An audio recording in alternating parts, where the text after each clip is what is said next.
నెల్లూరు జిల్లా ఆత్మకూరులో ఆత్మకూరు నియోజకవర్గ స్థాయి కార్యకర్తల సమావేశానికి మాజీ మంత్రి కాకాని గోవర్ధన్ రెడ్డి, వైసీపీ జిల్లా అధ్యక్షులు ఎమ్మెల్సీ పర్వతరెడ్డి చంద్రశేఖర్ రెడ్డి హాజరయ్యారు.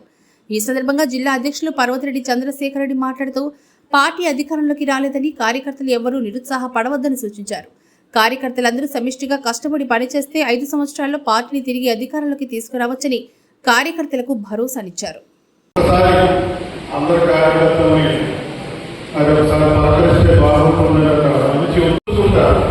మీరు మనసాక్షిగా మీరు కానీ మేము కానీ పరిశీలించుకుంటే అక్కడ నుంచే మనకు రేపటి భవిష్యత్తు అర్థమవుతుంది అనుకున్నాను. నెల్లూరు రోజుల్లో కార్యకర్తల సమావేశాన్ని ఏర్పాటు చేశారు. 2వ ఆత్మకూరు. సో ఇక్కడ ఈరోజు చాలా మంది కార్యకర్తలు నాయకులు రావడం కానీ ఆల్మోస్ట్ 11 కాంట్రీస్ వెయిట్ చేస్తాం. కొంత విక్రమ్ అనేది నెల్లూరులో ఆలస్యమైన ప్రోగ్రామ్ కూడా కొంచెం లేట్ అయింది. ఇందాక విన్నాను, పార్టీ ఓడలు చెందిన తర్వాత అందరిలో ఒక రకమైనటువంటి బాధ, అందరి కేసుల్లో కూడా నిర్దిష్టత కొంత బాధ కనబడుతుంది అని చెప్తా ఉన్నాను. నేను అందరూ కూడా ఒక విషయం తెలియజేస్తాను. ఎప్పుడు కూడా మనకి పౌర్ణమి ఉంటుంది అని కోరుకోవడం, ఆశించడం తప్పు. పౌర్ణమి అమావాస్య 2 ఉంటేనే మనకి పౌర్ణమి విలువ తెలుస్తుంది. నేను రాజకీయాల్లోకి ఒక 1.5 years రావడం కూడా జరిగింది. ఆల్మోస్ట్ కలుసుకునేటప్పటికి 1 year అనేది మళ్ళీ అధ్యక్షుడిగా ఉండడం, మళ్ళీ ఇప్పుడు అపోజిషన్లో ఉండడం నేను హ్యాపీగానే ఫీల్ అవుతా ఉన్నాను. ఎందుకంటే మన వర్క్ నేచర్ అన్నది ప్రతిపక్షంలోనే మనము మన వర్క్ ఎఫిషియన్సీ అనేది బయట ఉంటుంది. సో తప్పకుండా అందరూ కలిసి ఉంటే దేనైనా కూడా మనం సాధించవచ్చు. ఎప్పుడు మనం అధికారంలో ఉండాలా, ఎప్పుడు మనం సుఖంగా ఉండాలని కోరుకుంటే రాజకీయాలు అనేది మనకు కరెక్ట్ కాదనిపిస్తుంది. సో తప్పకుండా 5 సంవత్సరాలు అనేది పెద్ద ఎక్కువ సమయం అయితే కాదు. ఆల్మోస్ట్ తెలిసి తెలియకుండానే 2 నెలల కాలం అయిపోతా ఉంది.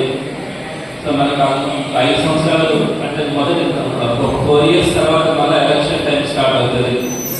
బట్ అందరూ కూడా ధైర్యంగా ఉండి పనిచేస్తే ఖచ్చితంగా రాబోయే రోజులు మళ్ళీ వైఎస్ఆర్సీపీ ఉంటాయి.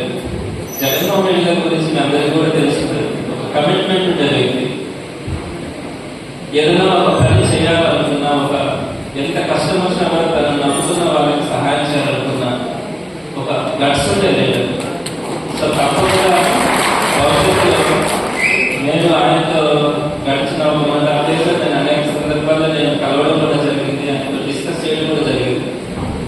ఒక మంచి విషయం అయితే ఉంటుంది, ఏం చేయాలో మనం, ఎలా వెళ్ళాలో, నన్ను నమ్ముకున్న వాళ్ళకి మనం ఏం చేయాలన్న విషయాల మీద ఒక మంచి స్పష్టత అయితే ఆయనకుంది. కానీ మనం ఆయన తీసుకున్నటువంటి నిర్ణయాలలో కుల మతాలు చూడకుండా, పార్టీలు చూడకుండా ప్రతి ఒక్కరికి మనం సహాయం చేయాలి, ప్రతి ఒక్కరికి కూడా గవర్నమెంట్ అందుబాటులో ఉండాలి అనే కొన్ని మనల్ని చులకన చేసి సొసైటీలోకి వచ్చేటప్పటికి ఈరోజు అవతల వాళ్ళు ఏమంటున్నారు, పచ్చడిలో పెట్టుకుని దానికి వెళ్తే వాడికి పని చేసేయాలని నెక్స్ట్ అధికారులు నోటుకొచ్చినట్టు మాట్లాడడం. ఇలా వాళ్ళు చేస్తున్న దానికి మనం చేసిన దానికి చాలా తేడా ఉంది. మనం చాలా నిష్పక్షపాతంగా అందరి ప్రజల్ని మనం దగ్గరకు తీసుకోవాలి. అన్ని నియోజకవర్గాల్లో కూడా వైఎస్ఆర్సీపీ బలం ఉండాలి.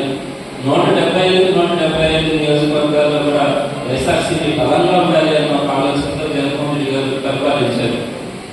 సో అయితే దురదృష్టవశాత్తు మనం తీసుకున్నటువంటి కొన్ని వల్ల కొంతమంది మనకి దూరం అయి ఉండొచ్చు. సో తప్పకుండా ఈ 5 సంవత్సరాల్లో జగన్మోహన్ రెడ్డి గారు ఇప్పటికే చెప్తా ఉన్నారు, రెట్టించిన ఉత్సాహంతో 5 సంవత్సరాలు పనిచేద్దాం. నేను కూడా ప్రతి నియోజకవర్గానికి వస్తాను, కార్యకర్తలందరినీ కలుసుకుంటాను, ప్రతి ఒక్కరితో మాట్లాడతాను, ఉన్నటువంటి ప్రాబ్లమ్స్ అన్నింటినీ కూడా రెక్టిఫై చేసుకొని రాబోయే 5 సంవత్సరాల్లో మనం మరింత మెరుగైనటువంటి పరిపాలన వచ్చే ఆలోచన ఆయన ఈ మధ్యకాలంలో చెప్తా వస్తున్నారు. కాబట్టి కార్యకర్తలు కానీ నాయకులు కానీ అందరూ కూడా ఉత్సాహంగా ఉందాం. ప్రతిపక్షంలో ఏమవుతుంది, అసలు బరువు భారం లేదు. నేను 1.5 years ఎమ్మెల్సీలు ఉంటే రోజు టెన్షన్. మరెన్నో వీడియోల కోసం మా ఛానల్ ని సబ్స్క్రైబ్ చేసుకుని పక్కనే ఉన్న బెల్ ఐకాన్ ని క్లిక్ చేసి యాక్టివేట్ చేసుకోండి.